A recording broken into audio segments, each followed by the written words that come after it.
Bienvenue à Sous le bandeau express présenté par 450.fm. Merci d'être là. Le but de ces explorations audio quotidiennes, c'est simple, une dose d'infos, de réflexion, facile à écouter dans la journée. Aujourd'hui, on se penche sur les échos autour du départ à la retraite de Pierre Molliet. Une figure, oui, assez marquante dans l'étude de la franc-maçonnerie. Il a passé sa carrière sur l'histoire, le patrimoine maçonnique. Il était directeur de la bibliothèque du Grand Orient de France, quand même, et conservateur du musée de la franc-maçonnerie. Oui, en effet, une carrière importante. On lui attribue souvent, et à juste titre je pense, d'avoir vraiment aidé à faire de la maçonnologie. La maçonnologie, Oui, oui. l'étude sérieuse, académique de la maçonnerie, quoi. Une discipline reconnue. Un peu un gardien de la mémoire, comme disent certaines sources. Exactement. Alors, allons voir d'un peu plus près cet héritage. Les documents le montrent d'abord comme un vrai spécialiste des rites, de l'histoire, surtout le rite français, le rite écossais ancien et accepté, et puis aussi les liens entre maçonnerie et pouvoir, sous l'Empire, la Troisième République. Tout à fait. Ses travaux sur le rite français, par exemple, éclairent bien les choses. Ils montrent comment ce rite, né en France au XVIIIe siècle, est en fait une sorte d'adaptation locale. Une adaptation. Oui, des rituels anglais des modernes. C'est une des premières grandes branches de la maçonnerie anglaise. Et ces rituels sont arrivés comment? Souvent par des livres, des divulgations imprimées. Ah oui, comme le fameux Maçonnerie Dissected. Exactement, celui de 1730. C'était assez courant à l'époque, ces publications. D'accord. Et c'est là qu'intervient le Grand Orient pour essayer de mettre de l'ordre avec ce régulateur du maçon vers 1785. Mais apparemment, ça n'a pas été simple pour le diffuser. Ah non, pas du tout. Il y a eu un vrai débat. La question, c'était est-ce qu'on l'imprime? Mais si on l'imprime, tout le monde peut le lire. Ça casse un peu le secret, non? Le fameux secret maçonnique. Voilà, ou alors est-ce qu'on fait des copies à la main? Ça préserve le côté un peu mystérieux, initiatique. Mais bon, pour diffuser ça partout de façon uniforme, c'est compliqué. Et ils ont choisi quoi au début? D'abord, les copies manuscrites. On voit bien la tension là entre vouloir organiser, standardiser et en même temps garder une part de mystère. C'est assez fascinant. Passons à autre chose, les découvertes plus concrètes. Il y a un truc qui ressort des sources, c'est l'acquisition d'une photo. Enfin, d'un daguerréotype exceptionnel. Ah oui, le daguerréotype de Joseph Benjamin Paillet.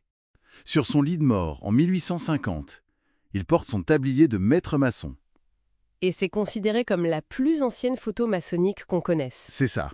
Ce qui est vraiment émouvant, c'est de mettre un visage sur cet homme, né au XVIIIe siècle.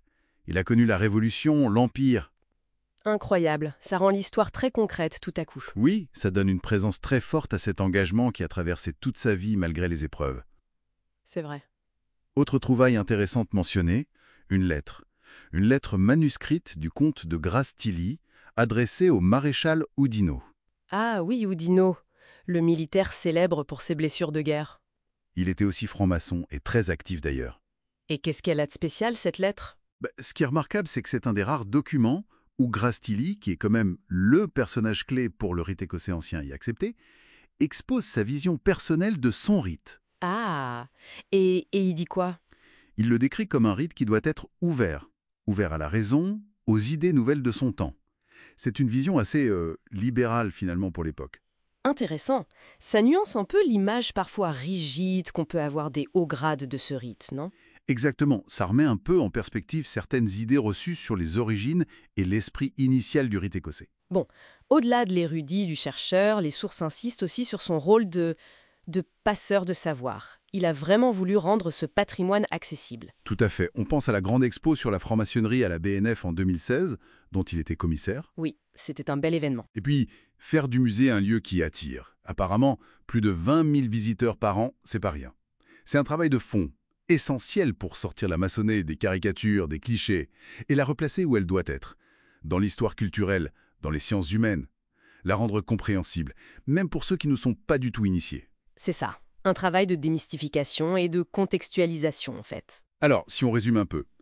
Le départ de Pierre Molliet, ça marque la fin d'une étape pour la recherche maçonnique, disons institutionnelle, mais son travail a vraiment mis en lumière une histoire complexe, pleine de nuances, de personnages, de débat. Oui, il laisse une base solide, un héritage considérable pour ceux qui viendront après, les chercheurs, mais aussi juste les curieux. Et son parcours illustre bien cette idée de transmission qui est si importante dans la démarche maçonnique elle-même, non? Comprendre où l'on vient? Pour éclairer le présent. Absolument. Et ça soulève une question importante pour aujourd'hui, je trouve. Laquelle?